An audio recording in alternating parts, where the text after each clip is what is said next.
오늘 함께 은혜 받을 말씀은 우리 베드로전서 4장 12절부터 14절 말씀입니다.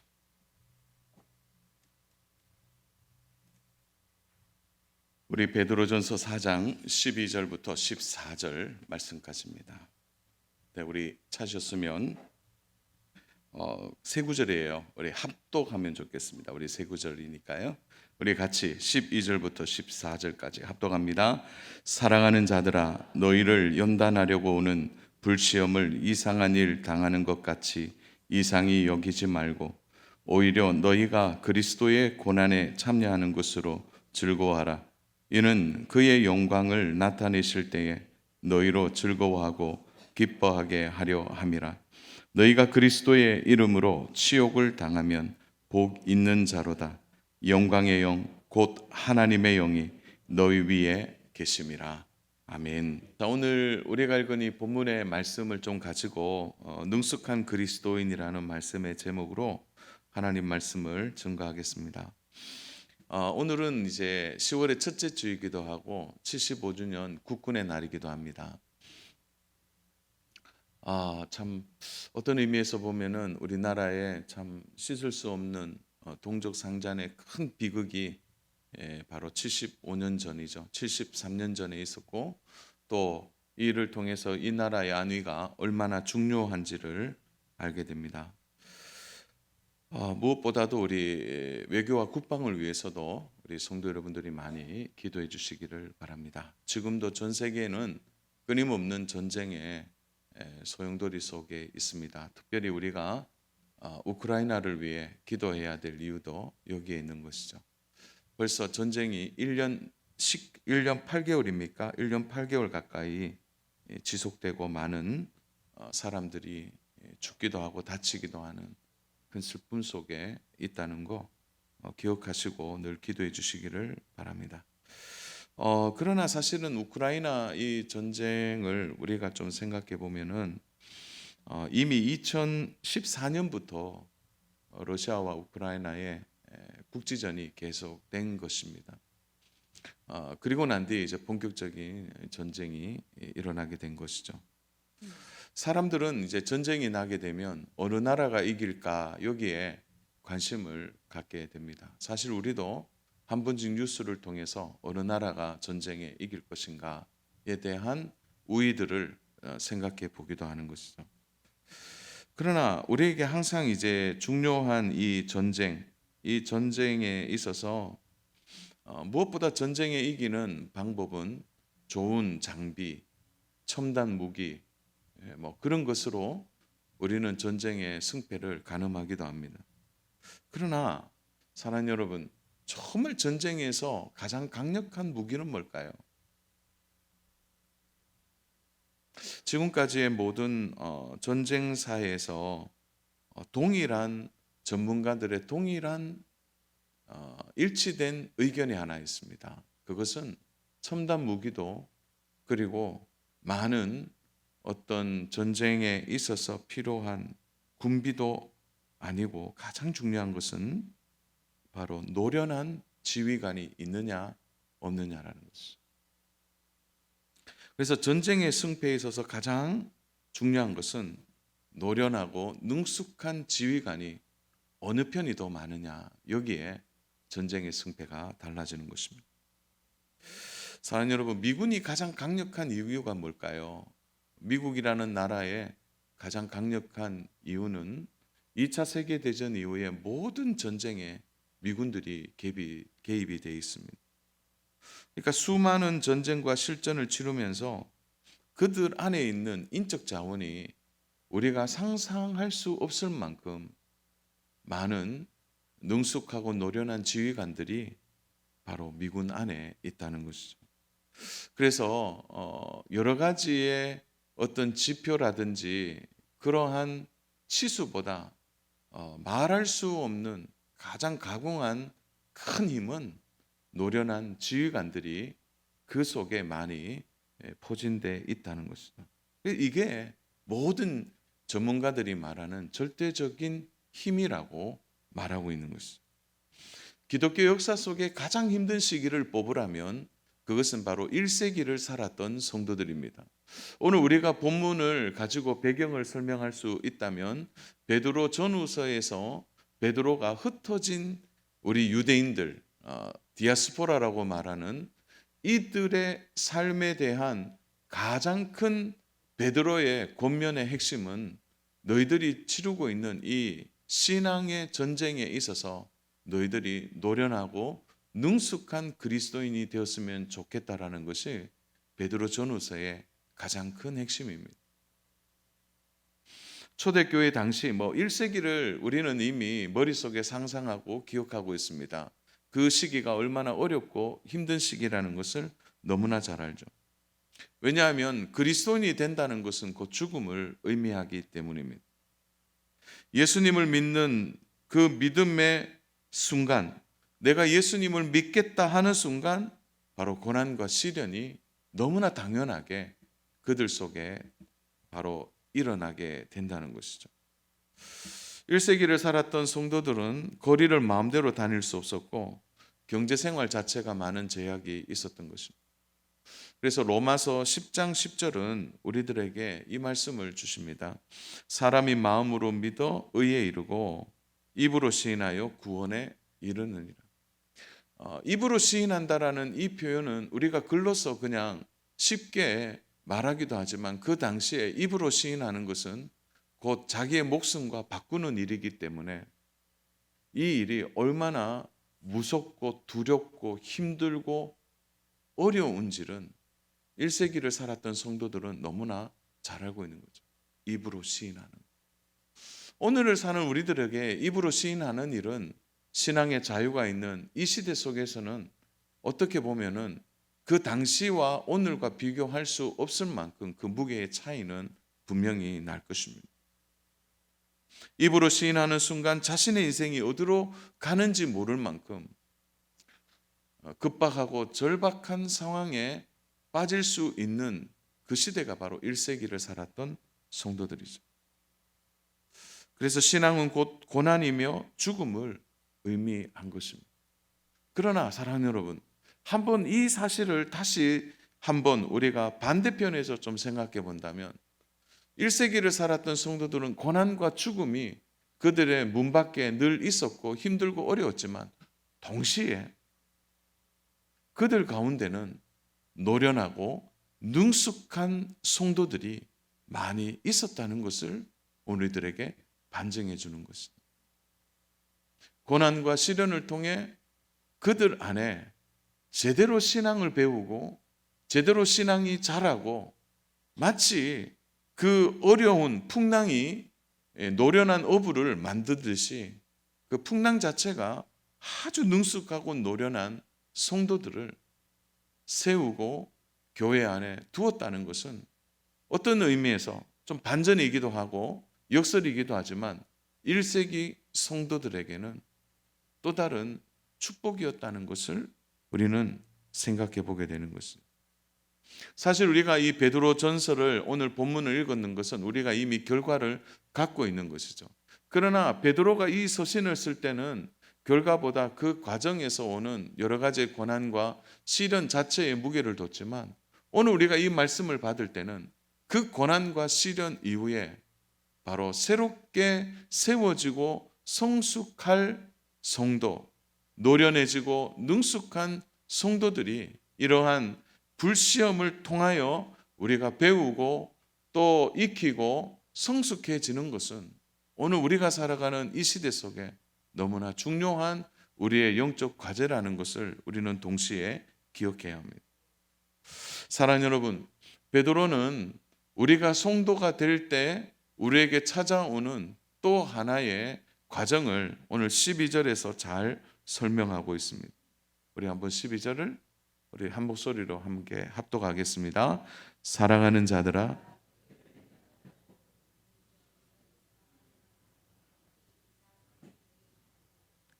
자 여기에서 불이라는 단어와 시험이라는 단어가 연결되어서 불시험이라는 말로 사용되고 있습니다. 불시험, 이건 만만한 시험이 아니라는 것이죠. 사실 베드로가 베드로전서를 쓰면서 1세기의 성도들에게 있어서 가장 강조했던 베드로의 주제는 뭐였냐면 거룩한 성도가 되어라는 거죠. 그래서 베드로전서 1장부터 4장까지를 넘겨보면은 네 가지의 정확한 주제가 나와요. 너희가 거룩한 성도가 되려면 이렇게 해라. 그 첫 번째가 바로 늘 기도해라. 두 번째가 열심으로 사랑해라. 세 번째가 잘 대접해라. 네 번째가 전도 열심히 해라. 이게 사실은 베드로 전서에 나오는 베드로가 거룩한 성도가 되는 네 가지의 중요한 주제였습니다. 근데 베드로가 한 번 더 강조하는 게 있거든요. 그것은 이렇게 거룩한 성도가 되기 위하여 너희가 치루어야 될 중요한 고난과 시련의 과정이 있다는 거죠. 그것을 한마디로 베드로는 불시험이라는 단어로 사용하고 있는 거죠. 이것을 통과해야 기도하는 일이라든지 사랑하는 일이라든지 대접하는 일이라든지 전도하는 일에 있어서 능숙하고 노련한 성도가 될 수 있다는 것을 바로 베드로가 강조하고 있는 것이죠. 사랑하는 여러분, 그래서요, 오늘 우리가 신앙생활 하면서 신앙은 참 재미있게도요, 멈추어 있지 않다는 거죠. 신앙은 반드시 잘하거나 퇴보하게 되어 있어요. 코로나 2년 반 동안 우리가 직접 보고 배운 게 이거 아닙니까? 예배를 드리지 못하고 신앙생활 제대로 못하고 교회는 막혀 있고 교회 안에서 성도의 교제가 끊어진 상황에서도 보세요. 신앙은 멈추지 않아요. 잘하거나 내려가거나.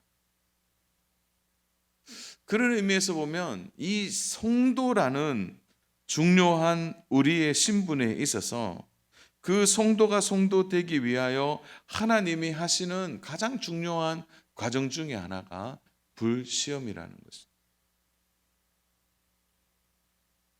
그래서 이 불시험을 통과해야 되는데 이것은 전혀 이상한 것이 아니라고 말씀해 주는 것입니다. 그래서 12절에 보면 이상이라는 단어가 두 번 반복돼요. 불시험을 이상한 일 당하는 것 같이 이상히 여기지 말고. 이 두 번이나 반복하고 있는 것은 너희의 불시험이 한번 따라서 할까요? 당연하다. 당연하다. 당연하다는 거죠. 그러나 사실 누가 고난과 시련을 좋아하겠어요? 불시험을 받는 거 다 피하고 싶은 일이라는 거죠. 그러나 이러한 과정을 반드시 우리는 통과해야 합니다. 자, 우리의 대표적인 믿음의 조상이었던 아브라함을 생각해 보십시오. 그가 부르심을 받아 믿음으로 반응했을 때 그의 길이 꽃길이 아니에요. 그가 믿음으로 하나님의 부르심을 받는 그 후로부터 그에게 계속된 불시험들이 일어나게 됩니다. 그저 한 번, 두 번 시험으로 끝나고 그의 신앙이 평탄했던 길이 아니에요. 그가 100세 동안 기다려야만 했고 100세 후에 이삭을 낳았어요. 이삭을 낳고 끝난 것이 아니라 모리아산에서 자신의 아들을 바치라고 하는 이 불시험이 그에게 계속 일어나고 있는 것이죠. 사랑하는 여러분, 아브라함이 하나님께 언제 인정을 받았습니까? 그의 신앙 속에서 그가 언제 자신의 신앙을 제대로 볼 수 있었던 것이죠? 결국은 그가 100세가 넘어서 이삭을 하나님께 드려는 그 순간 그의 신앙이 이제 노련해지기 시작한 거죠. 우리가 이 땅을 살아가면서 우리는 그냥 베드로의 겉면, 1세기를 살아간 성도들의 겉면이 아니라 오늘 우리들도 반드시 듣고 배워야 될 말씀이라는 거죠. 사랑하는 여러분, 오늘 우리의 신앙생활의 가장 중요한 목표는 노련해지는 것입니다. 성숙해지는 것이죠. 우리가 신앙이 자라고 또 우리의 신앙이 노련해져서 어떠한 상황 앞에서도 흔들리지 않고 제대로 하나님을 믿는 믿음이 드러나기 위하여 오늘 우리를 향하여 끊임없이 찾아오는 이 불시험에 대한 우리의 자세는 오늘 하나님이 주시는 말씀 앞에 우리가 바로 서야 하는 것입니다. 고난을 기꺼이 받아들이는 사람은 많지 않아요. 누구나 고난을 빨리 벗어나고 싶어 하는 것입니다. 그러나 이 고난과 연단은, 이러한 불시험은 우리가 반드시 통과해야 될 과정이라는 것을 기억해야 합니다. 그래서 이제 명절이 끝나고 10월, 11월, 12월 딱 석 달 남았는데 우리 하반기를 제대로 옷긴 여미고 내가 바르게 신앙생활의 자세를 다시 잡는 이 중요한 순간에 오늘 우리에게 노련하고 성숙한 성도가 되기 위하여 몇 가지 좀 말씀을 통해 함께 생각해 보려고 합니다. 자, 그 첫 번째로는 우리를 연단하는 하나님의 이유에 대해서 우리는 바르게 깨달아야 하는 것입니다. 사랑하는 주님이 왜 우리에게 연단을 주실까요? 왜 고난을 주실까요? 그냥 신앙생활을 평탄하게 하고 평안하게 하고 기쁘고 행복한 일만 주시면 좋겠는데 왜 우리에게 고난과 환난과 시련이 찾아오는 것입니다. 한번 왜 우리에게 이런 연단이 찾아오는지를 한번 깊이 생각해 보셨습니까? 하나님은 우리를 사랑하신다고 하는데, 그리고 우리를 사랑하셔서 자신의 아들을 십자가에 돌아가시도록 그렇게 우리를 사랑하시는 그분이 왜 이렇게 고난과 시련과 환난을 주시는 것입니다. 저는 사실은 이게 신존론에 대한 질문이기도 하죠.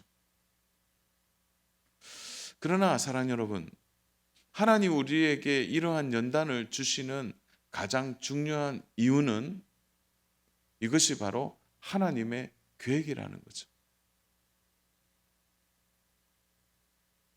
하나님 우리에게 불시험을 통하여 우리를 연단의 공간 속에 집어넣으시는 가장 중요한 이유는 이 연단과 불시험이 하나님의 계획 안에 있다는 것입니다.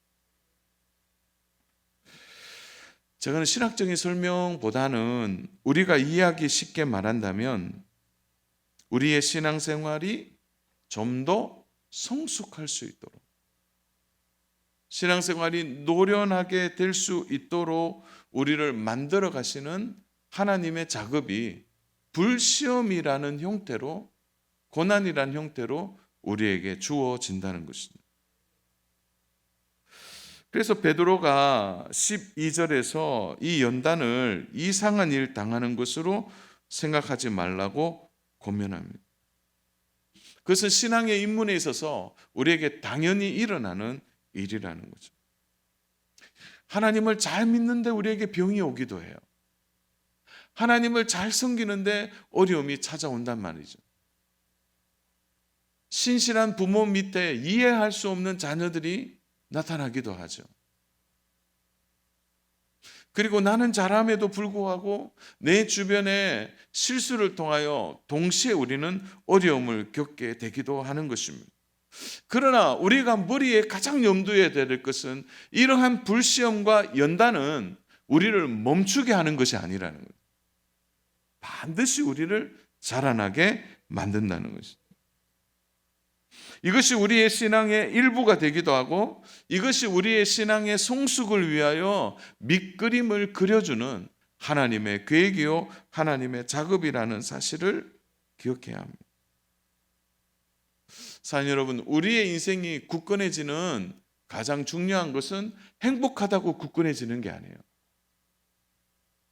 우리의 신앙과 우리의 인생이 굳건해지는 것은 이러한 고난을 잘 이해하는 것입니다. 또 이러한 환난과 시련을, 그 의미들을 잘 이해하고 받아들일 때 우리의 신앙이, 우리의 인생이 굳건해지는 것입니다. 그래서 시련과 고난은 매우 고통스럽고 힘들지만 우리를 정말 제대로 보게 만드는 하나님의 작업이 되는 것입니다. 사랑하는 여러분, 우리의 인생이 하나님의 계획 안에 있음을 믿으십니까? 정말 믿으세요? 그 하나님의 계획 안에 우리가 잡혀 있고 그 하나님의 계획 안에 있다면 이러한 불시험, 하나님이 주시는 이러한 시련과 고난도 우리는 해석할 수 없지만 하나님의 계획 안에 있다면 이것이 반드시 우리에게 유익이 된다는 사실도 믿으십니까? 네, 아멘이 적어지잖아요. 왜 그렇죠? 우리가 맞닥뜨리는 고난은 익숙해지지 않아요. 이 시련은 언제든지 우리를 힘들게 하고 피하고 싶은 것이 시련입니다. 그러나 사랑하는 여러분, 한번 생각해 보세요. 하나님의 그 놀라우신 계획 안에 우리가 들어가 하나님이 만들어 놓으신, 하나님이 스튜디오를 꾸며 놓으시고 우리를 연단하고 불시험을 주시고 우리에게 고난을 주시는 하나님의 목적과 의미를 우리가 어렴풋하지만 그것을 안다면 우리가 견디어내고 인내하지 않겠습니까? 가장 큰 문제는 이것이 하나님의 계획이 없다는 것, 하나님의 작업이 아니라는 것이 우리를 당황하게 만드는 거죠.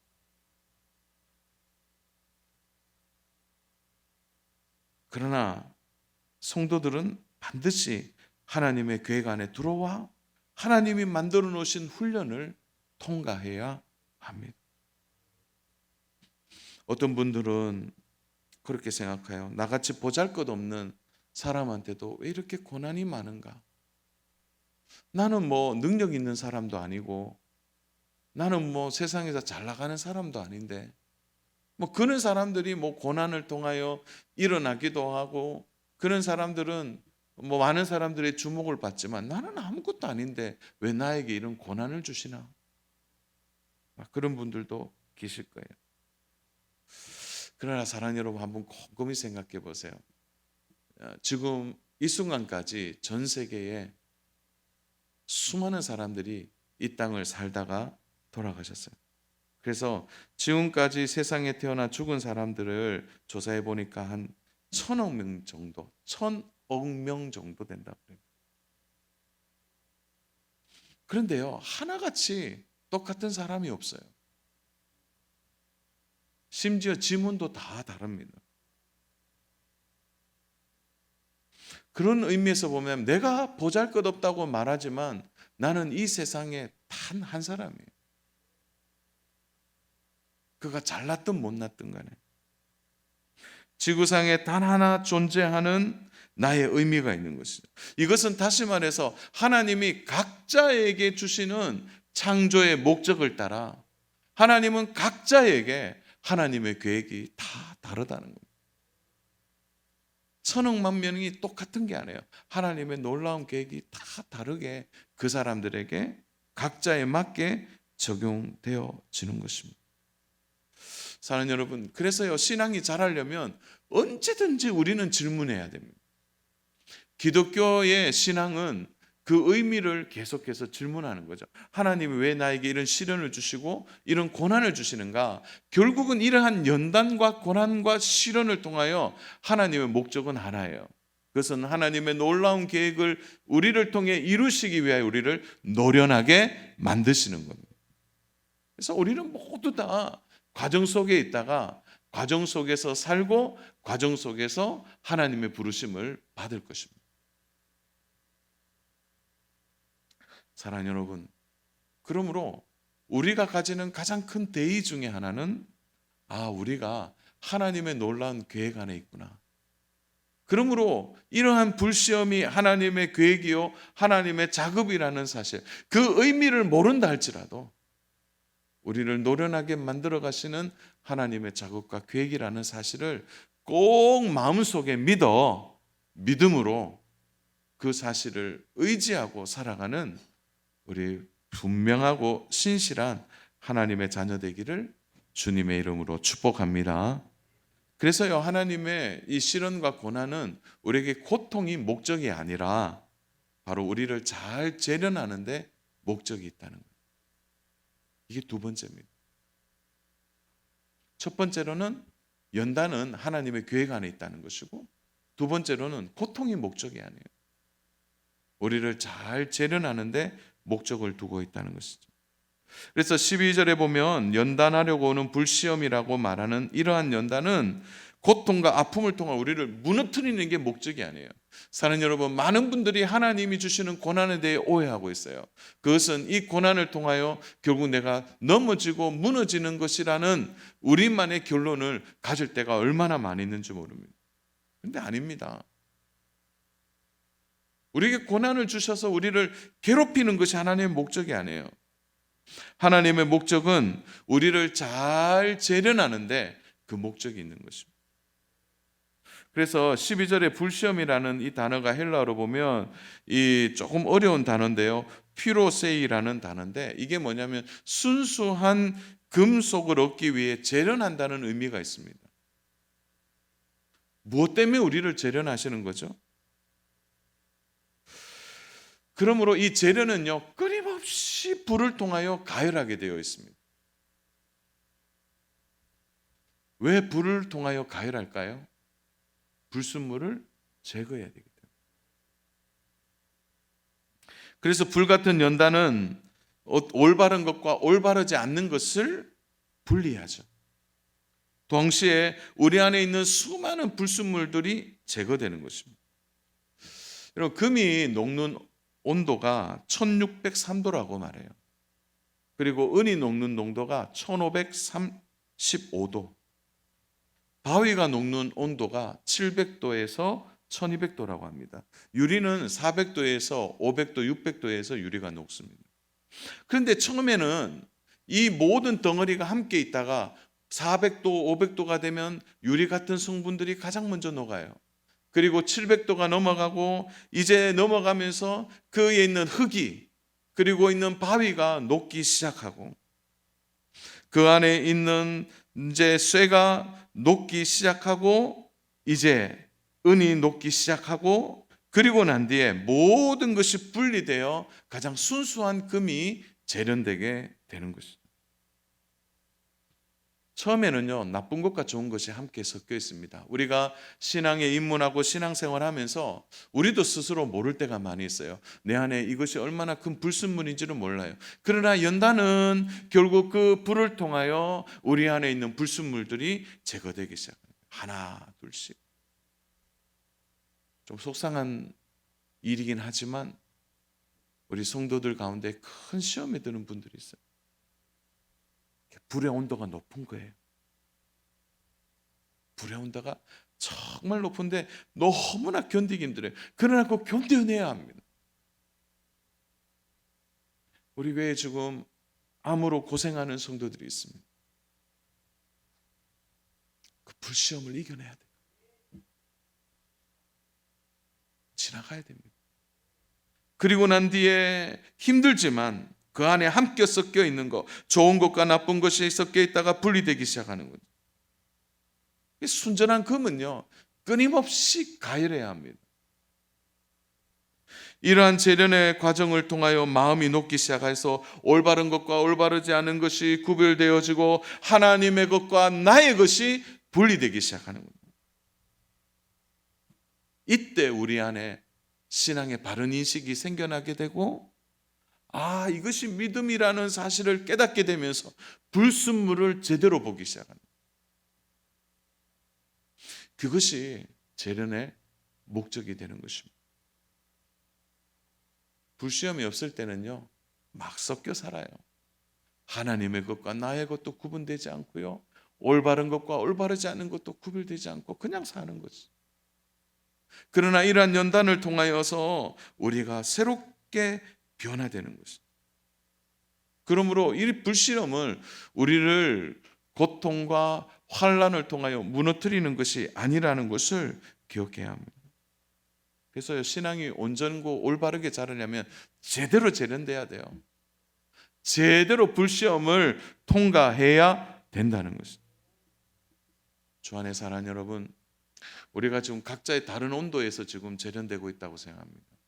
그러나 이 불시험은 우리를 넘어뜨리고 망하는 게 목적이 아닙니다. 우리를 새롭게 하고 만들어내고 소소한 믿음으로 빚어가시는 하나님의 솜씨요 하나님의 능력임을 반드시 믿는 우리 믿음의 성도님 되시기를 축복합니다. 자, 이러한 고난과 불시험은 결국 우리 영혼의 변화를 만들어냅니다. 사랑하는 여러분, 우리가 생각보다 단단해요. 그래서 우리의 영혼이 어떤 자극을 통하지 않으면 변화되지 않습니다. 그래서 때로는 건강을 잃기도 하고요. 때로는 하나님 우리에게 물질을 거두어 가시기도 하고요. 때로는 인간관계에 고통을 주시기도 하고, 때로는 믿고 의지하던 사람들이 세상을 떠나기도 해요.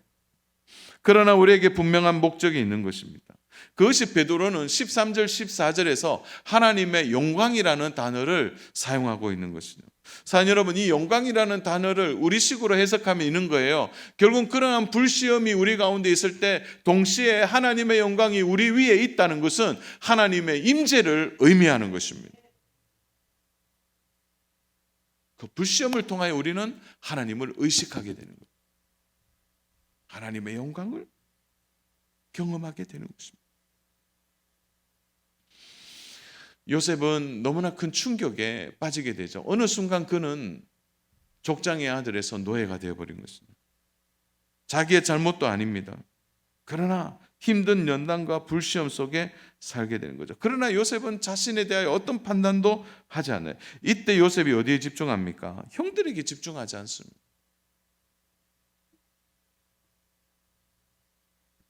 사랑하는 여러분, 그의 고난이, 우리가 그의 메시지를 읽어보면 읽어볼수록 하나님의 영광이 그에게 함께 하잖아요. 신기하게 감옥에 갔는데 형통하고요, 노예인데 형통하다고 말합니다. 그게 뭘 의미하는 거죠? 하나님의 영광, 하나님의 임재가 그와 함께 하고 있다는 것입니다. 요셉은 결국 형들을 용서하는 것입니다. 이것은 요셉 자신이 자신의 고난을 제대로 해석한 것입니다. 그러므로 그는 그 불시험을 통하여 그의 영혼이 얼마나 성숙해지고 놀라운 영혼의 변화가 그의 가운데 있었다는 것을 보게 되는 거죠. 저는 우리 성도님들이 기도해 달라고 하는 기도 제목 하나하나를 볼 때마다 그 제목이 제목으로 끝나지 않고 반드시 그 제목은 그분의 영광이 될 거라고 저는 확신합니다. 그 제목들이 변화되는 것이죠. 사랑하는 여러분, 그러므로 오늘 우리가 노련해지기 위해서는 물질이 많아야 되고 환경이 좋아야 되는 것이 아니에요. 이런 불시험을 겁내지 않고 이러한 고난을 잘 받아 소화해 내는데 우리의 목적이 있어야 되는 것입니다. 그러므로 오늘 결론의 말씀이기도 하는데요, 하나님이 이러한 불시험을 우리에게 주실 때 하나님은 누구보다도 우리를 너무나 잘 아신다는 거죠. 유독 베드로가 하나님의 영광이라는 단어를 많이 사용하고 있습니다. 그것은 하나님이 나를 너무나 잘 아신다는 의미가 있는 것입니다. 사랑하는 여러분, 하나님은 나를 나보다 더 잘 아신다는 거예요. 그래서 이 아신다라는 단어가 야다라는 단어입니다. 야다. 영어로 하면 know라는 뜻이죠. 그런데요, 이 야다라는 아신다는 단어가 완료형으로 되어 있습니다. 히브리어에는요 시제가 없어요. 과거, 현재, 미래라는 시제가 없고 시상만 있습니다. 그래서 완료되는 거, 완성형과 아직 완성되지 않는 계속형, 이 두 가지 시상만 있습니다. 그래서 오늘 여기에 야다라는 단어는 완료형, 완결형으로 되어 있습니다. 그러니까 하나님이 누구보다도 우리를 너무 잘 아신다는 것은 우리에 대하여 완벽하게 아신다는 의미를 이 속에 포함하고 있는 것입니다. 이것은 체험적인 것이고 하나님은 완벽하게 우리를 아는 것이에요. 그저 좀 안다 이 정도가 아니에요. 그래서 하나님 우리에게 시험을 주실 때도 우리를 가장 완벽하게 아시기 때문에 우리에게 맞는 불시험을 주신다는 거예요. 통과 못할 불시험을 주시지 않는다는 것이죠. 출애굽기 19장에 보면 이스라엘 백성을 하나님이 얼마나 사랑하고 보호하시는지에 대한 비유가 나오는데요. 출애굽기 19장 4절에 보면 이런 비유가 있습니다. 같이 읽습니다. 내가 애굽 사람에게 어떻게 행하였음과 내가 어떻게 독수리 날개로 너희를 업어 내게로 인도하였음을 너희가 보았느니라. 독수리 날개로 업었다고 표현합니다. 근데 조류 중에요, 조류학자들이 얘기하는데 모든 조류학자들이 새끼를 이 새가 조류들이 할 때는 대부분 불이나 발톱으로 새끼를 물고 가요. 그러나 유일하게 독수리만 날개 위에 새끼를 둡니다. 오늘 이 비유는 그냥 독수리가 크다 이런 비유가 아니라 독수리가 자기의 새끼를 날개 위에 얹기 때문에 절대 떨어지는 일이 없대요. 그러나 다른 조류들은 부리가 약해지면 떨어지기도 하고 발톱에 힘이 빠지면 그냥 새끼를 놓는 그런 경우가 많이 있다고 합니다. 이 말은 뭐냐?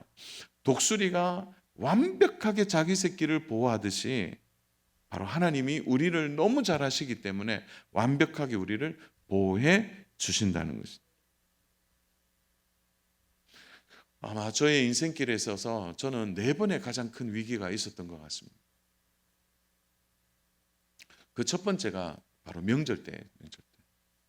제가 6살 때로 기억하는데 제가 물에 빠져서 죽을 뻔했어요. 그냥 죽을 정도가 아니라 정말 죽을 뻔했습니다. 제가 6살 때 기억나는데요. 못에 이 플라스틱 총이 빠졌어요. 근데 이제 사촌이 이렇게 빠뜨렸는데 저보고 건지라는 거예요. 그래 저도 순진하게 짝대기로 이렇게 하다가 물에 빠졌는데 뭐 호적거린 기억만 나요. 그러면 저기 사촌이 알려줘야 되잖아요. 도망가 버렸어요. 근데 지나가던 한 분이 이제 검은 머리가 보이니까 물속에 끄집어낸 거예요. 그래서 살아났어요. 그뿐만이 아닙니다. 여러 번의 위기가 있었고 어려움이 있었는데 낭떠러지와 같은, 그런데 보세요. 하나님이 가장 저를 아세요. 하나님의 목적에 세우시기 위하여 나를 누구보다 더 잘 아시기 때문에 나를 건지시고 이끌어 가시는 거죠. 저는 오늘 말씀을 듣는 성도님들에게 이런 믿음이 있었으면 좋겠습니다. 하나님은 나를 완벽하게 하신다. 그러므로 내 인생을 하나님이 끝까지 책임져 주신다. 가끔 저는 그런 질문을 많이 받습니다. 목사님, 자녀 넷 그거 어떻게 키웁니까? 앞으로 이 자녀들 요즘 1명 키우기도 어려운데 4명 어떻게 키웁니까? 저는 확신해요. 하나님이 키우실 거예요. 나보다 우리 자녀를 하나님이 더 잘 아시기 때문에 우리 이런 믿음이 있어야 됩니다. 여러분, 노련하고 성숙한 성도는 하나님이 나를 아신다는 이 믿음 가지고 살아가는 거죠. 말씀의 결론입니다. 사랑하는 여러분, 예수님이 오신 이후에 모든 성도들에게 오늘 이 말씀은 적용됩니다. 불시험은 우리의 신앙의 인격의 민낯을 그대로 드러낼 것입니다. 그러나 우리는 결국 불시험을 통하여 제대로 재련되게 될 것입니다. 고난을 두려워하지 마십시오. 어려움을 힘들어하지 마십시오. 그것은 우리를 넘어뜨리고 고통을 주고 죽이려는 것이 아니에요. 그것을 통하여 우리는 더욱더 하나님의 것과 내 것이 분리될 것입니다. 올바른 것과 올바른 것이 분리되어서 하나님이 나를 새롭게 하시고 나를 노련하고 성숙한 성도로서 살아갈 수 있도록 하나님의 목적에 맞게 하나님의 임재가 우리의 삶에 의식되어질 수 있도록 우리를 이끌어 가시는 가장 선한 방법이 바로 불시험을 통하여 우리를 만들어 가시는 하나님의 역사요 사랑임을 반드시 믿고 의지하는 우리 믿음의 성도님 되시기를 주님의 이름으로 축복합니다. 사랑하는 여러분, 그러므로 노련한 성도님이 되시기를 바랍니다. 그래서 내가 시험 가운데 있습니까? 내가 노련해지고 있구나. 내가 어려움이 있습니까? 내가 능숙한 성도로서 지금 준비되고 있구나. 이 믿음 가지고 손뼉치면서 하나님을 바라보시고 믿음 위에 담대히 서는 저와 믿음의 성도님 되시기를 주님의 이름으로 축복합니다.